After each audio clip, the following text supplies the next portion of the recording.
Mominabad town में कचरे के ढेर, हरियाणा कॉलोनी का वाहिद पार्क डंपिंग पॉइंट में तब्दील। कराची रिपोर्ट सैयद अब्दुल कदीर शाह। मोमिनाबाद टाउन की हरियाणा कॉलोनी में वाक़ वाहिद पार्क इंतजामिया की गफलत के बायस कचरा कुंडी में तब्दील हो गया है, जहां रोजाना की बुनियाद पर कचरे के ढेर लगाए जा रहे हैं।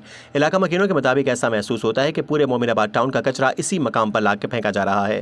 अहल इलाका का कहना है कि ये पार्क कभी बच्चों और बुजुर्गों के लिए तफरीह का वाहिद जरिया था, मगर अब बदबू, गंदगी और ताफुन ने जगह ले ली है।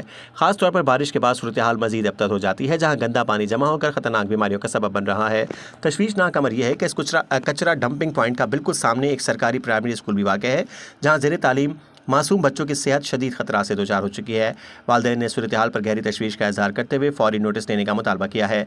मकामी अफराद का कहना है कि मुतअद्दिद बार मोमिनाबाद टाउन इंतजामिया को शिकायत दर्ज करवाई गई हैं, मगर ताहाल कोई मुअस्सर कार्रवाई अमल में नहीं लाई गई। इंतजामिया की इस गफलत के बायस पूरा इलाका कचरे का मंजर पेश कर रहा है। इलाका मकीनों ने इस बात पर भी शदीद सवालात उठाए हैं कि यूसी चेयरमैन और टाउन चेयरमैन को मिलने वाले लाखों रुपए के फंड्स आखिर कहाँ खर्च हो रहे हैं। शहरियों के मुताबिक अगर फंड्स दुरुस्त तरीके से इस्तेमाल किए जाएँ तो इलाके में सफाई सुथराई की सूरत हाल बेहतर बनाई रह सकती है, मगर मौजूदा हालात इसके बरक्स नजर आते हैं। एहलियान हरियाणा कॉलोनी ने आला हुकाम से अपील की है कि फौरी तौर पर इस कचरा कुंडी का खात्मा किया जाए, पार्क को असल हालत में बहाल किया जाए और जिम्मेदारों के खिलाफ सख्त कानूनी कार्रवाई की जाए, ताकि इलाका मकीनों को साफ और सेहतमंद माहौल फराहम किया जा सके। सवाल यह है कि हरियाणा कॉलोनी को इंसाफ कब मिलेगा और अवामी फंड्स का दुरुस्त इस्तेमाल कब यकीनी बनाया जाएगा।